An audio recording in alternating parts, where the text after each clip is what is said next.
Coming up, greenways, a historic rail park, and an escape game to remember. And the view is always better on the back of a horse. This is Transformative Travels, Exploring Kentucky. Funding for this program brought to you in part by Family and Consumer Sciences Extension at the University of Kentucky. Our agents share research knowledge with individuals, families, and communities to improve quality of life. Building strong families, building Kentucky. It starts with us. At the Kentucky Department of Agriculture, we promote Kentucky farm products throughout Kentucky, across the country, and around the world. We're Kentucky proud. University of Kentucky's Department of Retailing and Tourism Management, which offers undergraduate and graduate degrees, both face-to-face and online options, in the fields of hospitality, management and tourism, and merchandising, apparel, and textiles.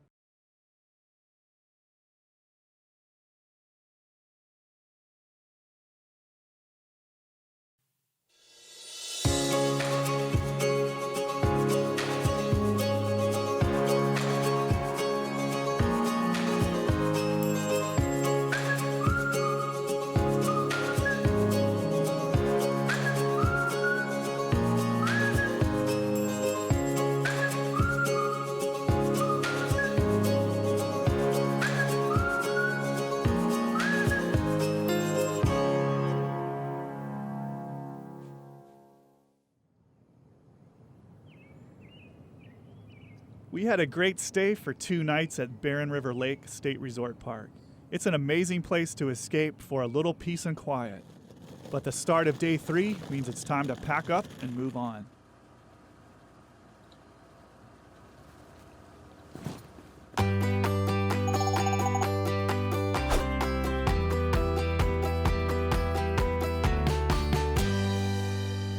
It's day 3. We've arrived in Bowling Green. We're going to check out the Greenway system here, which is an innovative trail system that is a model for other cities. It connects the university and downtown and other parts of the community. Then we're going to go to the historic rail park museum, and we're going to do the escape games in some of the old historic rail cars. We're excited to do that. Some teamwork, some competition.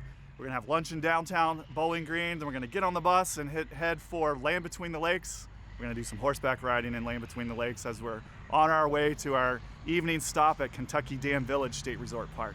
And also the travelers are going to be looking around for some Kentucky Proud food products for our Plated Up Kentucky Proud cooking challenge that we're going to be doing in a couple of nights. They'll do some shopping in Bowling Green and be on the lookout for other products throughout our travels today. It's amazing to see what's happened so far after 3 days. They're really learning about the impact that travel can have on themselves, and they're observing that the travel, or the impact that travel is having on each other. They're really coming together as a group, which is fun to see. They're learning about communities and places and people that were stopping out along the way. And I think they're picking up some things that they can take home with them after our travel is done, things that they've learned along the way that maybe they didn't realize was important for them. They'll take that back home with them and maybe change their lives once they get back. The travelers get the chance to learn all about the Greenway system from local experts here in Bowling Green. So we've made it to downtown Bowling Green. We're at Mitch McConnell Riverwalk Park, and an important part of the park here is the Greenway system, and I want to learn more about that. So we're going to talk with Carissa Lemon and Dr. Jennifer Tugas about what the Greenways mean to the city of Bowling Green and also to visitors who come to Bowling Green. From the university's perspective, we try and create a bicycle-friendly, walkable community so that we can reduce parking demand on campus. But from Bowling Green's perspective, we try and increase those bicycle pedestrian facilities to make Bowling Green a more walkable, more livable city. That ties in really well with tourism, because anytime we're bringing in visitors from the outside, we want to give them opportunities to get out and enjoy the city. And a Greenway is a great way to do that. What are some of the attractions that are connected by the Greenways? Kind of the main purpose of the Greenways, the core vision is trying to connect schools and recreation areas, but also popular destinations or key destinations. So grocery stores, public libraries, government facilities, and things like that. And tourist attractions as well. The rail park, Kariakis Park, a lot of the parks in the system are connected with the Greenways as well. The travelers walk along the greenway from the park to their next activity, the escape games at the historic rail park and train museum. You can see the river. Oh, wow. Barron's over where we were. Right, yeah. Right over here. Oh, okay, that's beautiful. Yeah.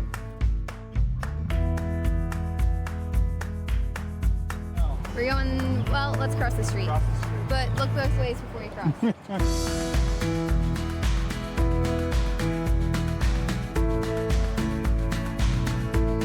you think that greenways is something that can be implemented in?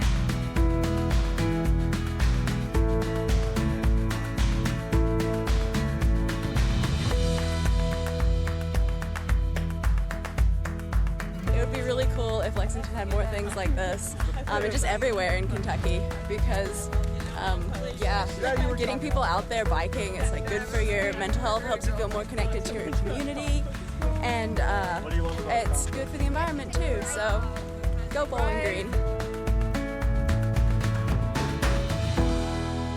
Okay, so we're here at the Train Escape Games. I'm here with Imani and Wendy, two of my teammates, and we're about to win. We're about to escape. So we've got a lot going on here. We are a nonprofit museum, so we have a 2-story self-guided museum, and we do guided rail cars tours on these 5 restored rail cars here. And we are actually in the process of restoring a few other rail cars. So it's basically a tactical game. You get locked into a space for an hour. You basically have an hour to escape or figure out the puzzle. Usually they're built around some kind of story. So like our caboose crash, the story is that somehow hurtling down the tracks, the caboose got loose from the rest of the train, and you have to stop it before it crashes into town. Our second escape game that we offer is the Mercy Train, and that one has a bit more spooky atmosphere to it. So basically, you think that you're nurses on traveling down the road helping these soldiers, but then it turns out that the train has been overtaken by the rebel forces, and you have to find a way to escape so that you can save the soldiers. And start! You have 1 hour. 10 mile. Mortifying pictures of like devil babies.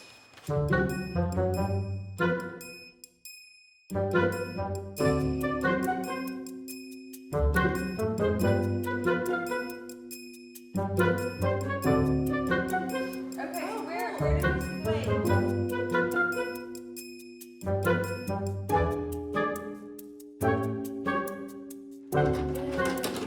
That's the best feeling. I know.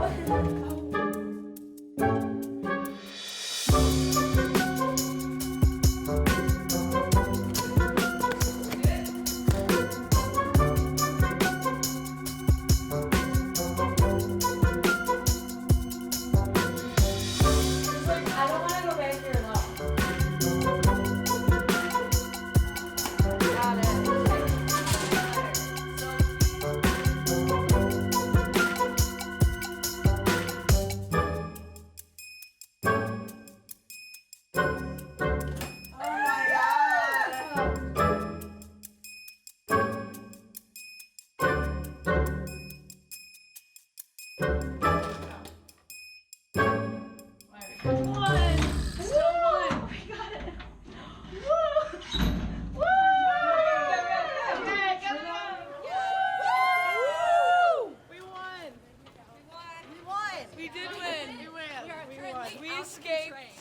So our group did not escape. We had like 4 minutes. While most of the group heads downtown for lunch, Bree, Leanne, and Kate break away to do some shopping for the Plated Up Kentucky Proud Cooking Challenge. I'm so glad you guys came to visit the Soki Marketplace. It's kind of a complex. We have our outdoor pavilion, which hosts our farmers markets throughout the season. And then in the wintertime, we have an ice skating rink that helps provide funds to run the other portion of Soki Marketplace, which is where we are right now. And that's the Community and Incubator Kitchen facility, as well as the Crop Shop. The Crop Shop is an aggregate farmers market, so it's a different time of day for people to be able to come by and shop and still enjoy all the great Kentucky Proud products, and all the things that the farmers produce, as well as our food entrepreneurs in the kitchen. They can sell their items in the crop shop as well. Every time you come to the crop shop, there's probably going to be something a little bit different, just depends on the seasonality of the product. All the time staples are eggs, meats, as well as cheeses, value-added products, wines, cleaning products, barbecue sauces, coffee, and rubs. So I think your transformative travelers are going to find some really neat products available right here in Bowling Green for their special dinner. I love sauerkraut. I love what we would use it for. Is there a bag? Can you let us know where we're at too? Yeah, you're at $6 right now. Oh, good. $6. You're on budget. Gluten-free. I don't think I've ever been in like one place where everything has been from like one source. Like you have everything. You have wine from vineyards. You have like green beans and like sauerkraut and everything you'd find at a local like supermarket that you can get here. That's locally sourced. You're lowering your carbon footprint and you're like helping out the economy, the local economy. Better for your health too, a lot of the time, because you're connecting with your communities, you're going into like markets like this and feeling more connected to what's around you and what's being grown, getting to know people, and then it's traveling less distance so it doesn't have the preservatives that you normally find. And also it lowers your like economic or your ecological footprint just because it's the little things that like people don't think about, that you may not fly 3 times a year, but your food probably flies 3 times before it gets to you, unless you invest and go just buy local. So the UK Cooperative Extension Service has been involved with this project as well as many other community development projects. A lot of people think it's just about agriculture, and although that's the group, the audience that I serve, the Cooperative Extension Service offers so much more. We are the liaison to the University of Kentucky and bring all of that research and all of that information to the people of Warren County and all across the Commonwealth. And so we're happy to help people answer their questions, solve their problems, or if they just have a great idea, we want to help them make that become a reality. Oh, sweet tomato love. Bye, local. Sweet tomato love.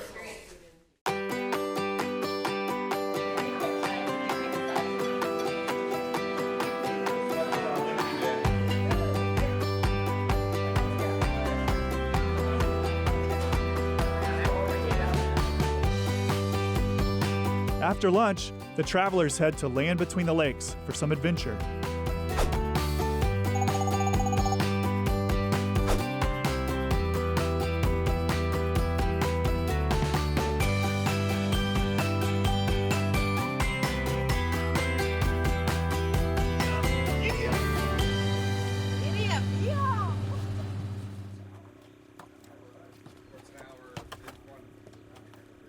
What we do is we do a guided trail ride. We take ages 6 years old and up, and you can pick from a 45-minute or a 90-minute trail, whichever one you choose to go on. We're open from March to the end of October, and we do 7 trails a day for 7 months.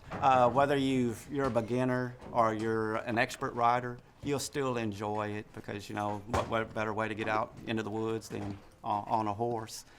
These guys, they know their job, they take care of you, and you can relax. If it's your first time, you can actually relax and have a good time on a horse. And then maybe they'll make you come back a second time. Go lick it. They are about to go horse riding. Not me, because I'm not for that. I don't like horses. Now the next trick is once we get on the trails, not to let them eat. You let them eat once, they'll eat 100 times. They'll get bossy about it. It'll drive you crazy.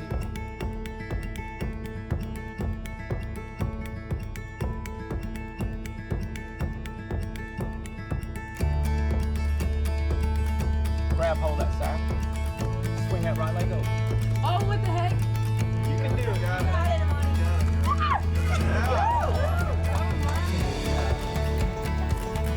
Oh, this feels weird. I'm on an animal.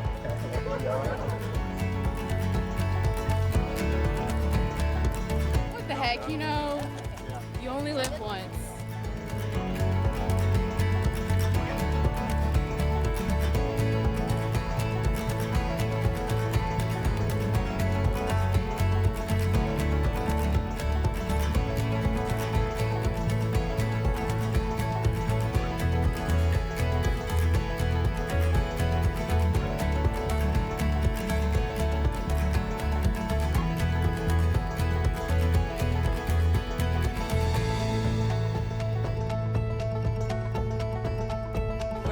horseback.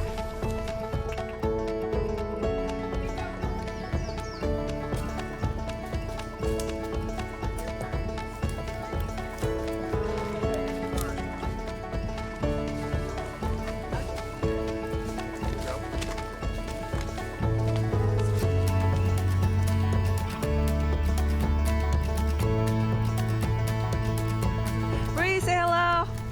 Hey, Bree. Hannah. Hey. Wonderful love to see. Yes.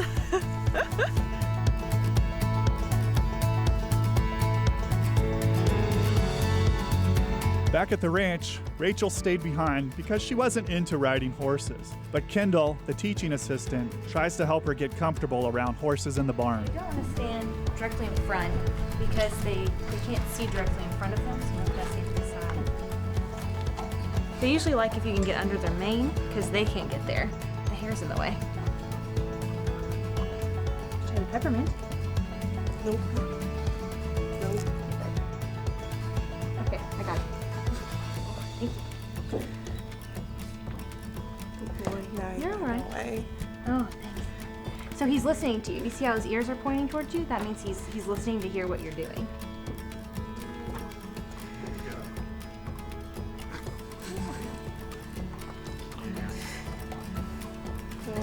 Perfect. No. You did it. No.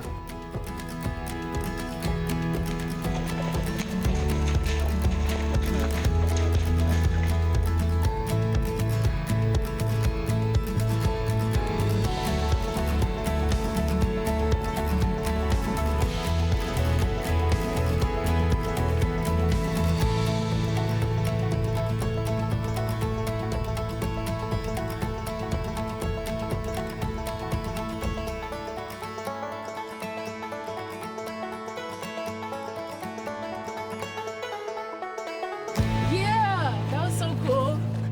They did excellent. Far as I know, only one told me that they had experience riding a horse. And I saw a few that got to sneak in a bite here or there. You know, the horses did, not the riders, but the horses got a bite. But everybody did wonderful. And the main thing is that they had a good time and they made it back in the saddle. So everybody did a good job.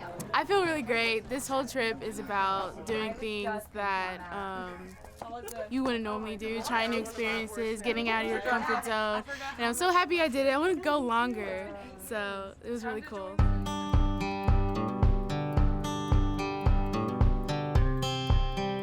Perfect angles.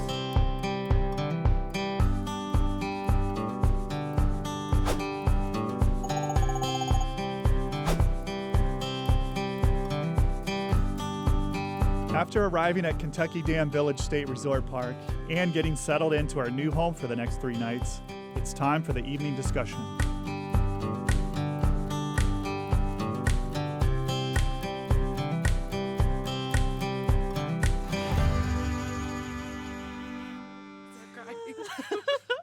So here we are, it's day 3. We've survived all the way until now, right? We've had a fun day, it was a very busy day. Lots of laughs, lots of good times, and we learned a lot along the way, I hope. We are at a full complement again. Bree is back with us. Yay! Our word of the day and the thought that I wanted you to think about was reliance. That means that you trust in something or you depend on something. It could be something or someone. Wendy, so you have some good experience with horses, Yes. right? What's your major at University of Kentucky? Equine science and management. Equine science and management. So how did the horses rely on you? Yeah, that was something that I noticed during the trail ride is not just we rely on the horses, but the horses also rely on us to make the right decision for us, because they were not like born predators, they're prey. They're scared of all the surroundings and all the stuff. By we guiding them or like take control of them, they rely on us to make the right decision for them. Kate, what happens when you are open-minded and optimistic? So I think that in order to fully allow yourself to transform through travel, you have to remain both open-minded and optimistic. Open-mindedness is when you just allow yourself to take in all your surroundings and all the people who can make an influence on you, and that allows you to make a choice of whether or not you're going to be optimistic about that or you're going to be pessimistic. And if you choose to go into something thinking, oh my gosh, I can't do it, or I don't want to do it, or oh my God, why are we here? Then you're not going to transform. You're not going to become a different or a bettered version of yourself. I totally agree. You can't go into something already expecting the worst or focusing on things that you think are going to go wrong. If things happen, then it's great to be able to roll with the punches. Like all of our whole time in the train car, basically. But we went in there not thinking, oh, this is going to be so difficult, this is going to be so hard. We just went in there trying to make the most of the experience, and I think that's really important, just focusing on the positive and what you're excited about rather than what you're nervous about. I think that happened in horse riding too. Yeah, especially with Imani. Like that was really cool to my see. gosh, she was like, "There's no way I'm gonna get on it. Like I won't even touch it." And then like she's having such a great time, and she like allowed herself to like do something that she like previously like was pessimistic about. What do you think about what she just said? I totally agree, because if you go into something not trusting it, you're going to be like all timid and shy, and you're going to live life in a shell. So you got to live life to the fullest. YOLO, man. You know what I'm saying? Who's the most optimistic person up there? Wendy. Yeah. That was obvious. Sure. Why was that obvious, Andrea? I just feel like Wendy goes with the flow, and like she doesn't let anything stop her from being positive or like pushing through anything, and she's always like, it's okay guys, like if one little thing happens and we all are like dramatic and freaked out, she's like, it's okay guys, like she's the mom of our group. And she is always there to fall back on, and like and it's so comforting to have her. She makes us feel better about literally everything. And like just literally being around her. I think Bree's also the second. Because in the morning she's like, hey, good morning. And stuff. I'm just like, no way, Brandon. I'm just an annoying morning person. I've never seen her like all the time person. in a bad mood or anything. Never. So. She whistles while she makes tea. We need a hug after this. Oh my God. Okay. This is what we need. You guys, Wendy. Can't imagine me ever say that. Did any of you observe some elements of reliance, of dependence, or trust? Did you see that associated with someone who's not part of the group? So somebody we interacted with today outside of our group. When Bree and Leanne and I went to the little farmers market that we went to, I saw the lady that was operating it. She was relying on the farmers and even the weather and the cattle and everything to produce something that they can sell.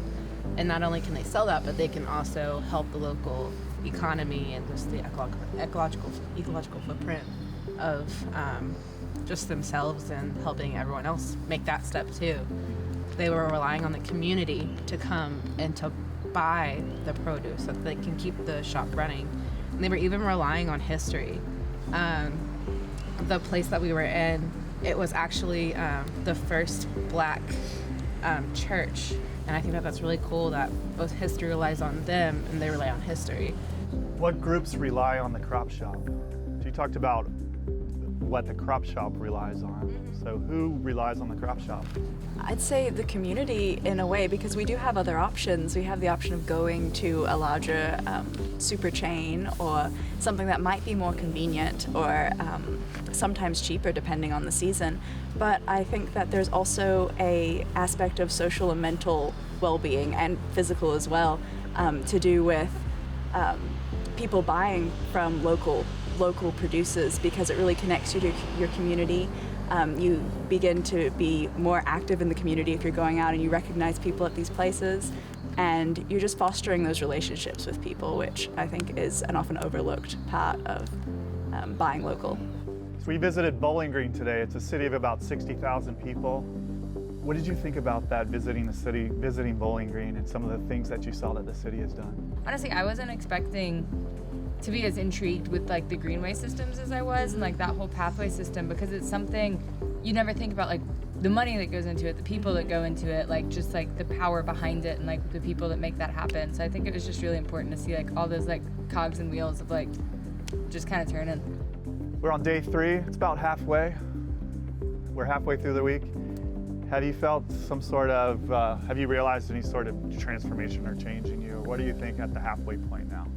Andrea? I feel like I'm definitely becoming more open-minded, and like not just with trying new things, but like we keep going to these small towns that obviously I've never even heard before, and like to see how much its residents really like care about the history and like all the background and like the appreciation that they have for their town and all of like that goes into their town. Like it's so nice to see that people actually appreciate where they're from, and like they want to tell you all about it, and they want to like really like bring you into the like to their culture. It's really like refreshing.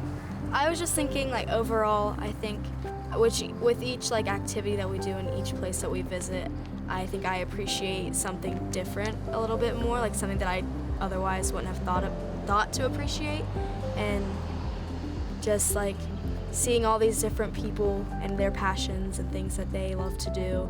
One thing that I wasn't sure of at the beginning, but I know now, is like just the bond between us. At the beginning, we just knew each other in classroom settings, and it was like an in and out type of thing. At this halfway point, I know that I like want to stay connected.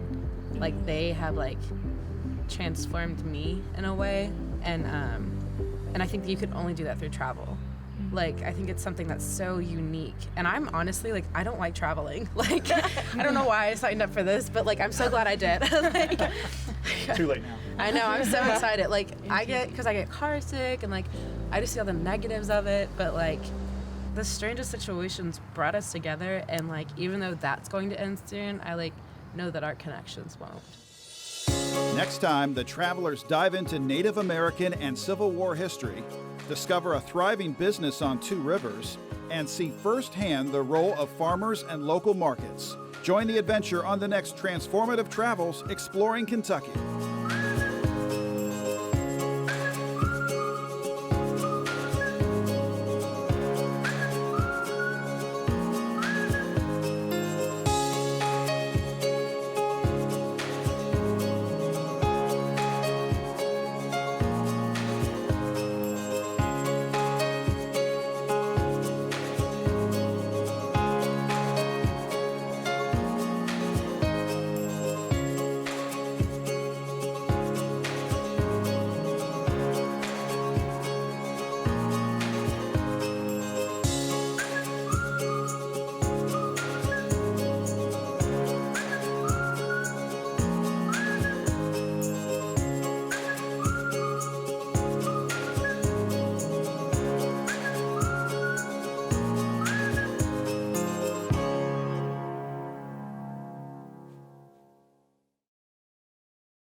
Funding for this program brought to you in part by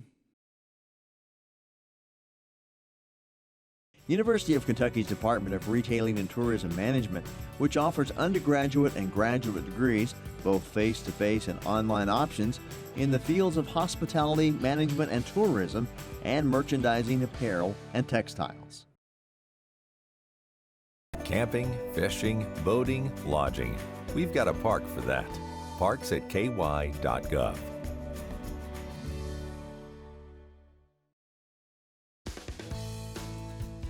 With programs in all Kentucky counties, 4-H Youth Development prepares the youth of today to be the leaders of tomorrow.